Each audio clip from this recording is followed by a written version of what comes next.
Hello students, ITI online classes में आपका स्वागत है। मेरा नाम है छाया और मैं आपको इस चैनल पर एम्प्लॉयबिलिटी स्किल्स पढ़ाती हूँ। आप लोग जानते हैं, पहला मेरा इंट्रोडक्टरी वीडियो मैंने डाल दिया था। सिलेबस आपने देख लिया होगा कि इसमें क्या क्या सिलेबस है, ठीक है। फिर नेक्स्ट में मैंने आपको चैप्टर का शुरू किया था, क्वालिटी कॉन्सेप्ट एंड कॉन्शियसनेस, ठीक है। तो इस चैप्टर में मैंने बताया था आपको कि क्वालिटी क्या है, ठीक है, क्वालिटी क्यों आवश्यक है। क्वालिटी की डिफरेंट इंजीनियर्स ने, क्वालिटी इंजीनियर्स ने परिभाषाएं दी थी, ठीक है। जैसे आपकी जीएम जूरन, आपके जीएम जूरन नाम के साइंटिस्ट थे, उन्होंने क्वालिटी की अपनी अलग डेफिनेशन दी थी। एडवर्ड डेविंग की आपने डेफिनेशन देखी होगी, और फिर ISO के द्वारा दी गई थी आपकी क्वालिटी की डेफिनेशन, ठीक है। फिर अब आगे आपने पढ़ा था कि क्वालिटी क्यों आवश्यक है, क्वालिटी के क्या क्या डायमेंशंस हैं, क्या कैरेक्टरिस्टिक्स हैं, फिर क्वालिटी को कंट्रोल कैसे किया जा सकता है। तो उसको क्वालिटी को कंट्रोल करने के लिए आपके 7 QC टूल्स आपने पढ़े थे, 7 क्वालिटी कंट्रोल टूल्स, जिसमें आपने histogram, Pareto chart, fishbone diagram, उसी को आप कॉज एंड इफेक्ट डायग्राम भी कहते हैं, और आपका इसी तरीके से 7 क्वालिटी टूल्स आपने पढ़े थे। उसके बाद आज आपका टॉपिक है क्वालिटी सर्कल। तो ये क्वालिटी सर्कल क्या है? क्वालिटी सर्कल बेसिकली एक स्मॉल ग्रुप है, लोगों का एक छोटा समूह है, जो आपकी कंपनी में एक ग्रुप होता है, उसको आप कहते हैं, जो आपकी कंपनी में क्वालिटी टीम होती है, असल में उसको ये आप क्या कहते हैं, क्वालिटी सर्कल कहते हैं। स्मॉल ग्रुप ऑफ एम्प्लॉइज, कर्मचारियों का एक छोटा समूह, वो आपका क्या कहलाएगा, क्वालिटी सर्कल कहलाएगा, ठीक है। उसी को आप क्वालिटी टीम भी कह देते हो, ओके। और इसको हिंदी में आप एक नाम और देते हैं, गुणवत्ता मंडल, गुणवत्ता मंडल। तो इतने सारे इसके नाम हो सकते हैं क्वालिटी सर्कल के। तो ये बेसिकली एक ग्रुप होता है ना कर्मचारियों का, जिसमें आपके मैक्सिमम आपके 10 व्यक्ति होते हैं इस ग्रुप में, ठीक है। तो इनका काम क्या होता है, ये अपने अपने डिपार्टमेंट में जाके प्रॉब्लम्स को चेक करते हैं, उस प्रॉब्लम को क्या रिजॉल्व करने की कोशिश करते हैं, ठीक है। तो क्वालिटी सर्कल का काम क्या है और ये कहाँ से आया था? पहली बात तो ये जापान से शुरू हुआ था। जापान के एक आपके व्यक्ति थे, कोरो इशिकावा, उन्होंने इस कॉन्सेप्ट को दिया था, ठीक है। और फिर ये आजकल तो अब ये पूरी वर्ल्ड में फेमस है क्वालिटी सर्कल, और पूरे वर्ल्ड में ये काम कर रहा है, ओके। तो ये क्या होता है भाई, ये आपका व्यक्तियों का एक छोटा समूह है, कर्मचारियों का एक छोटा समूह है, ग्रुप कह लोगे आप इसको, या कहोगे कि ये क्वालिटी टीम को ही आप क्वालिटी सर्कल कहते हो। ऐसे मतलब क्वालिटी जो चेक करते हैं आपके कंपनी में या आपके ऑर्गेनाइजेशन में, जो क्वालिटी चेक करते हैं, वो आपका पूरा ग्रुप क्या कहलाता है,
W और 1H मेथड से इसको एनालाइज करेंगे कि क्या प्रॉब्लम है।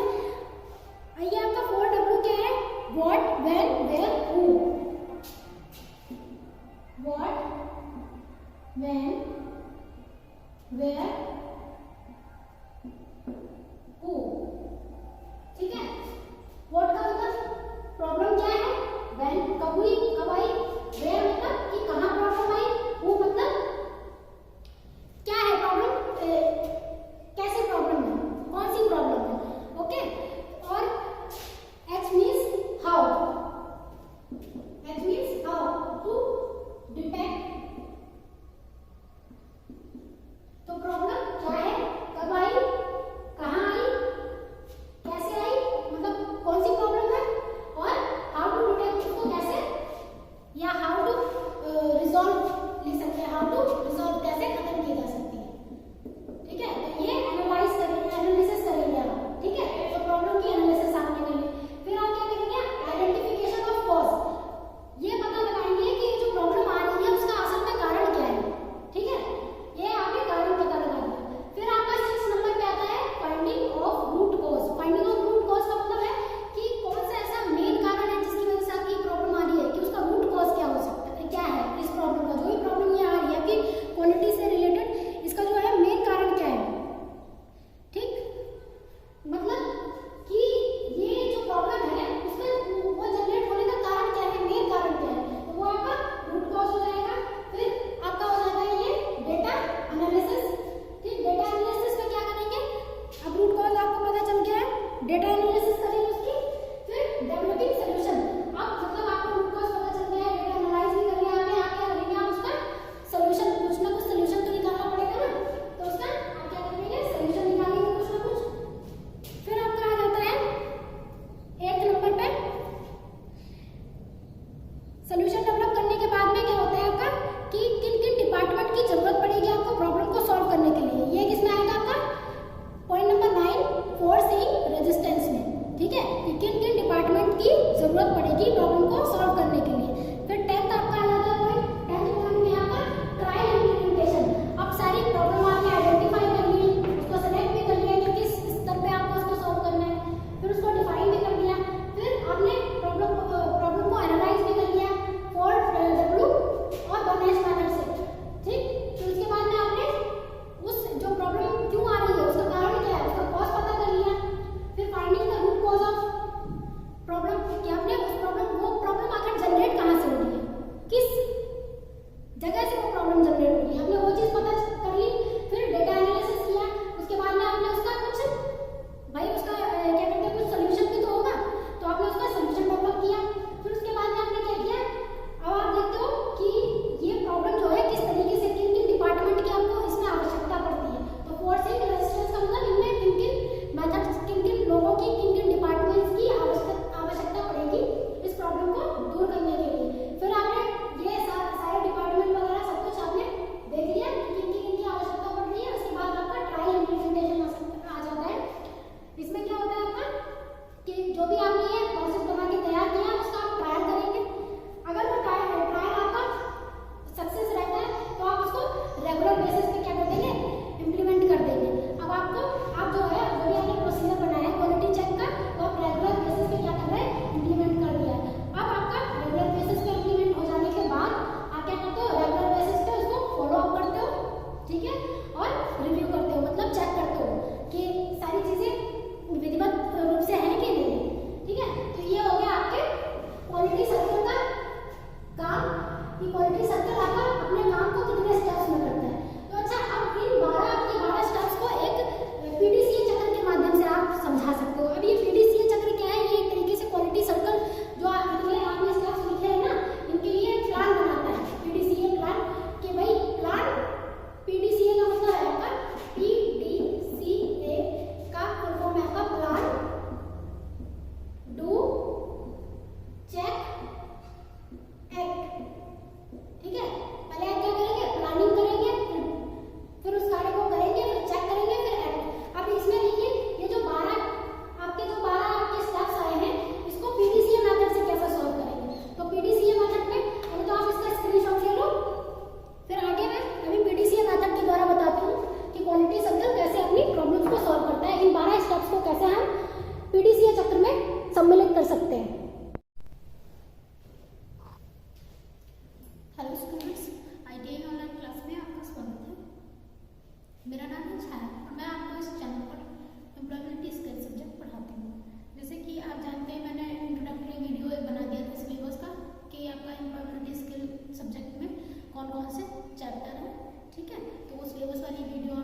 एक चैप्टर स्टार्ट किया था, क्वालिटी कॉन्सेप्ट एंड कॉन्शियसनेस, गुणवत्ता, अवधारणा एवं चेतना। ठीक है, तो इस चैप्टर में मैंने पहले आपको बताया था कि क्वालिटी क्या है, क्वालिटी का मीनिंग। ठीक है, फिर मैंने बताया था आपको कि क्वालिटी की डेफिनेशन क्या है। ओके, देन मैंने बताया था आपको कि क्वालिटी की डायमेंशंस क्या क्या है। ठीक है, फिर क्वालिटी की कैरेक्टरिस्टिक्स आपने पढ़ी थी, फिर क्वालिटी अश्योरेंस क्या है ये पढ़ा था, फिर क्वालिटी कंट्रोल पढ़ा था। ठीक है, कि आप क्वालिटी को किसी भी ऑर्गेनाइजेशन में क्वालिटी को कैसे मेंटेन करके रखेंगे, उसके लिए क्वालिटी कंट्रोल की आवश्यकता होती है। और ये क्वालिटी कंट्रोल के लिए आपके टूल्स होते हैं, 7 टूल्स होते हैं जिनको आप 7 क्वालिटी कंट्रोल टूल से जानते हैं। ठीक है, आपका ऐसे होता है लिखा हुआ कि 7 QC टूल्स। ठीक है, 7 QC टूल्स। 7 QC में आप आईटीआई में पूछ लेते हैं कि QC का मीनिंग क्या है, तो QC का मीनिंग है क्वालिटी कंट्रोल। ओके, तो आज का टॉपिक है हमारा, फर्दर एक्सटेंड करते हुए हम आज के टॉपिक पे चलेंगे। आज का टॉपिक है आपका क्वालिटी सर्कल। अब ये क्वालिटी सर्कल क्या होता है? ठीक है, क्वालिटी सर्कल एक तरीके से एक ग्रुप है, कर्मचारियों का ग्रुप। ठीक है, जो किसी भी कंपनी में क्वालिटी देखने का काम करता है। ठीक है, ये जो है ज़्यादा से ज़्यादा 10 लोग इस क्वालिटी टीम में होते हैं, क्वालिटी सर्कल में होते हैं 10 लोग मैक्सिमम। अदरवाइज आपका 6 से 7, 8 इतने व्यक्ति तो होते ही होते हैं, मैक्सिमम आपके 10 रह सकते हैं इसमें। ठीक है, तो ये जो क्वालिटी की जो टीम है, असल में हम इसी को क्या कहते हैं क्वालिटी सर्कल कहते हैं। ठीक है, और इसको हिंदी में आप कह सकते हो गुणवत्ता चक्र, या और भी इसका नाम हो सकता है गुणवत्ता मंडल। ठीक है, अभी आपको पता चल गया कि क्वालिटी सर्कल क्या है। ठीक है, क्वालिटी सर्कल बेसिकली क्या है, एक समूह है, स्मॉल ग्रुप है एम्प्लॉयज का। ओके, एम्प्लॉयज का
रिजल्ट का एवेल्युएशन करें, उस परिणाम का मूल्यांकन करें। ओके, नेक्स्ट में आता है आपका एक्ट। एक्ट में क्या आपका आ जाएगा कि आप स्टैंडर्डाइज सॉल्यूशन आप प्रोवाइड करा दें, ठीक है, मानकीकरण उसका कर दें, मानकीकरण समाधान, ठीक है। तो ये हो गया आपका पीडीसीए चक्र, प्लान डू चेक एक्ट। अब ये 12 पॉइंट आपके इस चक्र में कैसे समाहित हो रहे हैं वो देखते हैं।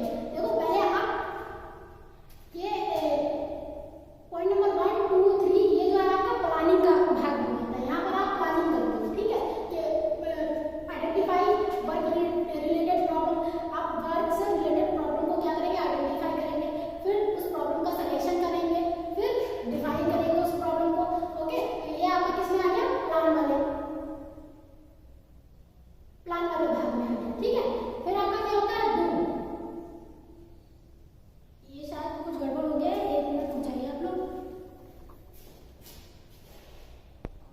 ठीक है, कुछ भी गड़बड़ नहीं है, एकदम सही है। ये पहले प्लान करते हैं, ठीक है, योजना बनाते हैं।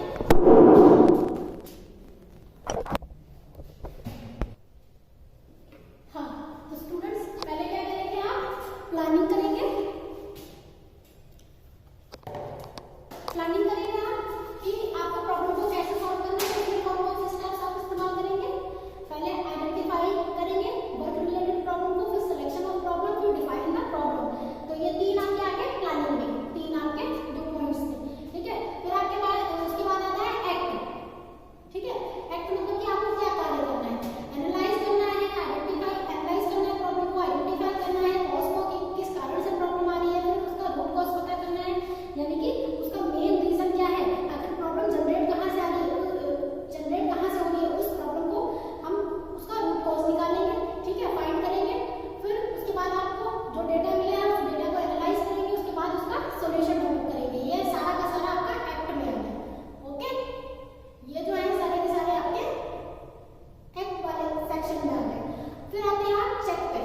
चेक में क्या, चेक में आप चेक करते हो, पहले तो आप ट्रायल इंप्लीमेंटेशन करते हो। पहले तो फोर्सिंग रेजिस्टेंस होगा इसमें, यानी कि आप क्या करोगे, जो भी आपने सॉल्यूशन डेवलप किया है उसको इंप्लीमेंट करने के लिए या उस सॉल्यूशन को लागू करने के लिए आप क्या करोगे, आप ये आइडेंटिफाई करोगे, ये देखोगे कि इसके लिए कितने हमें डिपार्टमेंट की आवश्यकता है, मतलब किस किस डिपार्टमेंट को ये जो डेवलपमेंट सॉल्यूशन हमने बनाया है ये फॉलो करवाने की यहाँ पर आवश्यकता है। तो ये देखेंगे। इसके बाद में आप ट्रायल इंप्लीमेंटेशन में आप इसका ट्रायल लेते हो, ठीक है, ट्रायल करते हो, मतलब कि जो भी आपने प्रॉब्लम आपने प्रॉब्लम का सॉल्यूशन बनाया है क्या वो सही में वर्क कर रहा है, तो उसका ट्रायल लेंगे। अगर आपका ट्रायल पास हो जाता है फिर उसको आप रेगुलर बेसिस पे इंप्लीमेंट कर देते हैं। वो किसमें आता है, डू में, ठीक है। तो डू में आपका क्या आ गया, रेगुलर इंप्लीमेंटेशन।